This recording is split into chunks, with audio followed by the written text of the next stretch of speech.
আপনার wifi fast, আপনার মোবাইলেও খুব ভালোভাবে চলছে, কিন্তু আপনার টিভিতে চলছে না। ইউটিউবে ভিডিও ছাড়লে শুধু লোডিং নিচ্ছে। সমস্যাটা কোথায়? আপনার ইন্টারনেটে? না, সমস্যাটা আপনার ঘরে এবং সমস্যাটা আপনার সেটআপে। চলুন তাহলে আজকে এটার সমাধান বলে দিই। আসসালামু আলাইকুম, আমি হৃদয় মৃধা। এরকম ইন্টারেস্টিং টপিক পেতে চ্যানেলটি সাবস্ক্রাইব করতে ভুলবেন না। প্রথম সমস্যা হচ্ছে আপনার রাউটারের জায়গা। আপনি ঘরের এমন জায়গায় রাউটারটা ফিট করেছেন যা টিভি থেকে অনেকটা দূরে, বা টিভি আর রাউটারের মাঝখানে কোনো দেয়াল রয়েছে, কোনো বাধা রয়েছে। আমরা অনেক সময় ঘরে কিন্তু দেখা যাচ্ছে পাশের রুমে রাউটার রেখেছি, মাঝখানে দেয়াল, তারপরে ঘরের টিভি।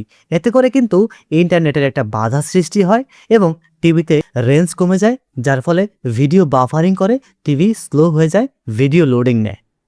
আর এর সমাধান হচ্ছে আপনি রাউটারটা টিভির কাছাকাছি রাখুন। এতে করে টিভিতে রাউটারের স্পিডটা খুব ভালোভাবে ক্যাচ করবে এবং আপনার ভিডিও আর বাফারিং করবে না। নাম্বার 2, 2.4 গিগাহার্জ আর হচ্ছে 5G গিগাহার্জ। এটা মানে কি? খায় না মাথায় দেয়। মানে হচ্ছে রাউটারে কিন্তু 2.4 গিগাহার্জও আছে, আবার 5 গিগাহার্জও আছে। দেখবেন অনেকের রাউটারটা সেট আপ করার পরে আপনার ফোনে যখন আপনি ওয়াইফাই সার্চ করবেন, আপনার নামই দুইটা আসে। ধরুন আপনার নাম আলী হোসেন, আলী হোসেন, শুধু আলী হোসেন আসবে, এবং আরেকটা আছে আলী হোসেন 5G আসবে।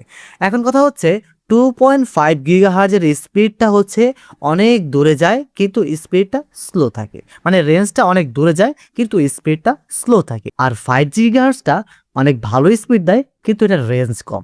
তাই আপনার টিভিতে যদি স্লো থাকে, আপনি টিভিতে 5G কানেক্ট করুন আর রাউটারটা টিভির কাছাকাছিই রাখুন। এতে করে আপনার টিভি ভালো স্পিড পাবে এবং আপনি বাফারিং ছাড়াই ভিডিও দেখতে পারবেন।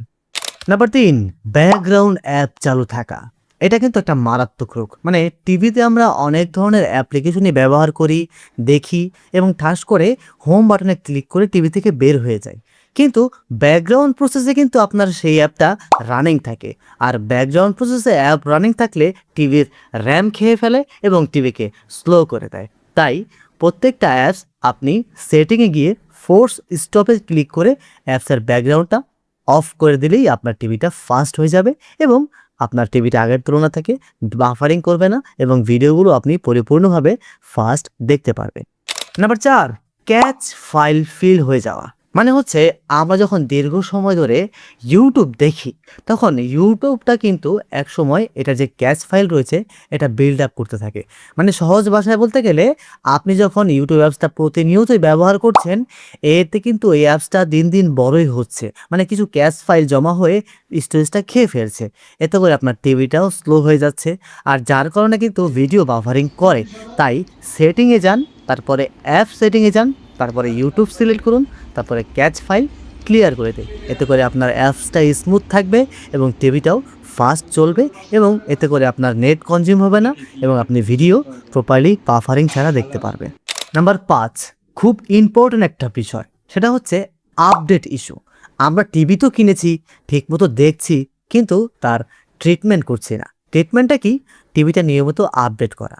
আপনি যদি টিভির সফটওয়্যারটা বা টিভির অ্যাপসগুলো প্রতিনিয়তই আপডেট না করেন, তাহলে এই আপডেটের কারণে কিন্তু অনেক সময় ইউটিউব বা যে কোনো ভিডিও প্ল্যাটফর্ম ল্যাগ করে। বিশেষ করে যারা ইউটিউবটা প্রতিনিয়ত দেখেন, তাই ইউটিউবটা আপনারা প্রতিনিয়তই খেয়াল করবেন টিভির সফটওয়্যারে কোনো আপডেট আসছে কি না, অথবা টিভির গুগল প্লে স্টোরে গিয়ে ইউটিউব লিখে সার্চ করে দেখবেন ইউটিউবটা আপডেট আসছে কি না। যদি এসে থাকে তাহলে প্রতিনিয়ত আপডেটটা করে রাখবেন। এতে করে আপনার ইউটিউব অ্যাপসটা ফাস্ট থাকবে এবং প্রপারলিভাবে বাফারিং ছাড়া ভিডিও আপনি দেখতে পারবেন।